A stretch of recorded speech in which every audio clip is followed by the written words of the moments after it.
10년간 영국을 거점으로 활동했던 대공사는 북한 체제 선전의 최전방 공격수였습니다. 상당히 오랜 기간 준비하고 제가 한국에 왔거든요.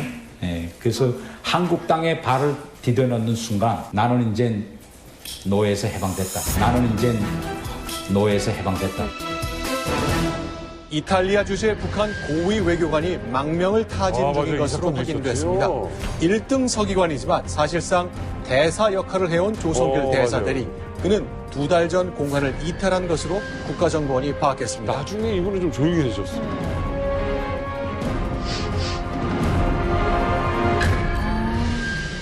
왜 이렇게 엘리트들이 아쉬울 거 없는 사람들이 이렇게 탈북을 계속할까요?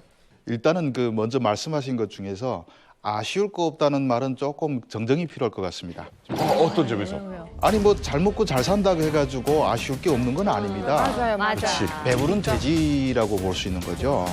네, 돼지가 뜸을만 먹고 삽니까? 사람이 좀 살다 보면 정신적으로 봤을 때 상당히 높이 올라갈수록 불안해지지 않습니까? 그렇죠. 북한에서 유명한 말 있죠. 태양에 가까이 가면 타 죽고 멀어지면 얼어 죽는다는 얘기가 있지 않습니까? 그래서 대다수 많은 탈북자들이 탈북 사유가 배고파서 오는 경우 함경도에서 많이 오잖아요.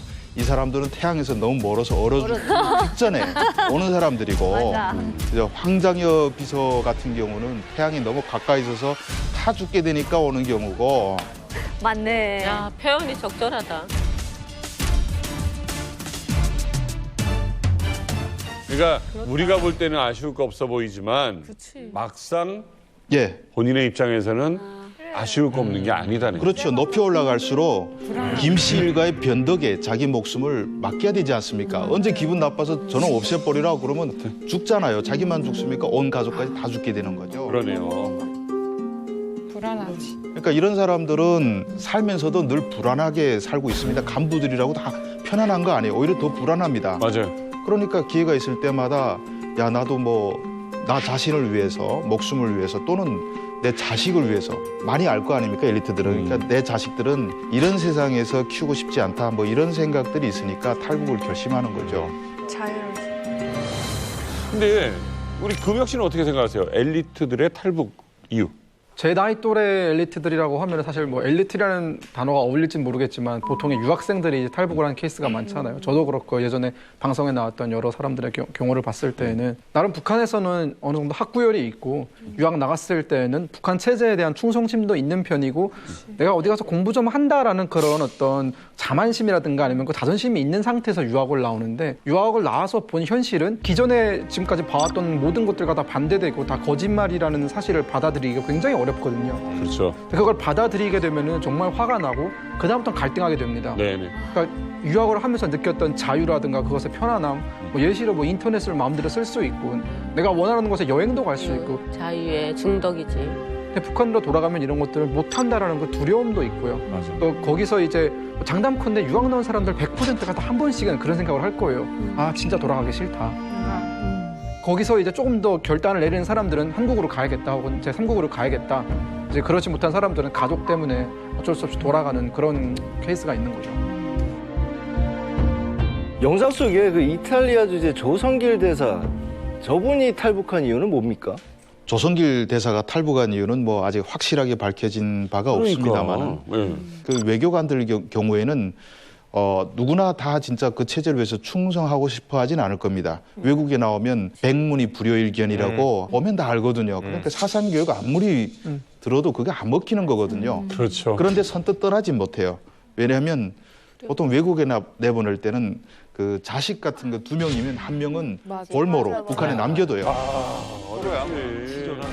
그래서 조성길 대사의 경우도 딸이 북에 있는데 그럼에도 불구하고 떠날 때는 뭔가 피치 못할 사정이 있지 않았겠나. 얼마나 가슴이 찢어지겠어요. 제가 딸 둘인데 네. 둘째 만에 거기다 두고 간다면 얼마나 많은 고민을 했을까 싶어요. 바로 그걸 노리고 북한에서 그렇게 볼모 작전을 펴는 거죠.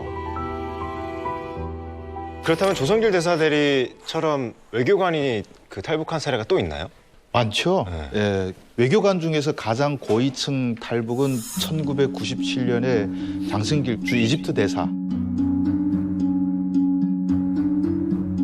그리고 태영호 이 공사님도 오셨고 현성일 그다음에 고용환 이런 분들이 오셨는데 이분들은 공개된 경우고 그렇죠, 그렇죠. 숨겨진 외교관 출신들도 꽤 있습니다. 어. 예, 그래서 외교관뿐만 아니라 무역 일꾼들 비롯해가지고 근데 이분들 얘기 들어보면 참 어떤 분들은 이런 분도 있죠. 자식이 외국에서 살다가 북한에 들어가면 생활 총화해야 되지.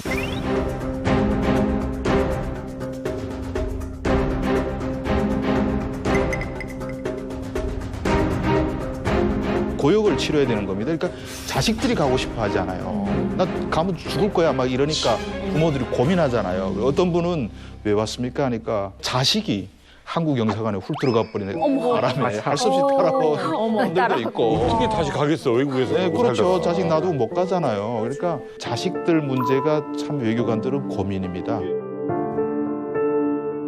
엘리트들이 탈북을 한다는 거는 북한 체제에 어떤 변화가 생긴 게 아니냐라고 해서 전 세계가 또 주목하게 되는 계기가 되기도 합니다.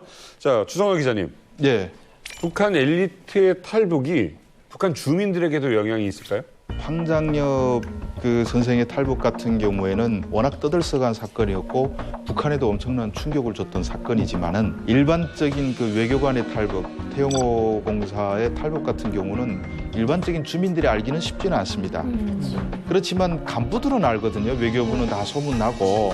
그리고 또 하나는 북한에도 한국 라디오 듣는 사람들이 참 많습니다. 네. 그래서 주민들한테 들어가게 되면 주민들이 그걸 보고 아 저런 사람도 가는구나 하고 사상적 동요하던 시대는 아마 한 10년 전쯤인 것 같고요. 네. 지금은 이제는 당연하게 북한에서 갈 수 있는 사람은 다 가야지. 야, 저 사람 참 운도 좋다. 그렇지. 참 행운하다. 부럽다. 이런 마음이 있지. 그걸 보면서 이념적으로 야, 저런 사람까지 간단 말이야 하던 세대는 이미 10년 전에 다 죽었어요. 이제는 그렇죠. 야, 나도 갔으면. 근데 어떻게 갈 수 있지? 맞아. 아니, 부러워하는. 저도 라디오를 듣고 가야 되겠다고 확신을 들은 게 그 현실에 사람들이 정말 자유롭게 살 수 있다는 거를 직감하게 되더라고요. 그리고 또 탈북자 얘기가 나왔어요. 정말 탈북해서 다 자녀들 대학교 보내고 잘 살고 있다. 이거를 딱 들으니까 진짜로 우리도 탈북해서 한국에서 가면 잘 살 수 있구나를 딱 들으니까 희망감을 봐야 돼. 예, 갈 수 있는 동기가 생기더라고요. 이 엘리트들의 탈북은 계속 이어질 것이다. 당연히 심정적으로 생각하면 아마 거의 90% 이상이 다 한국에 오고 싶겠죠. 그렇지만 여러 여건상 가족도 있고 그런데 최근에 와서 엘리트들이 탈북이 거의 스톱됐습니다. 차단되다시피 했어요.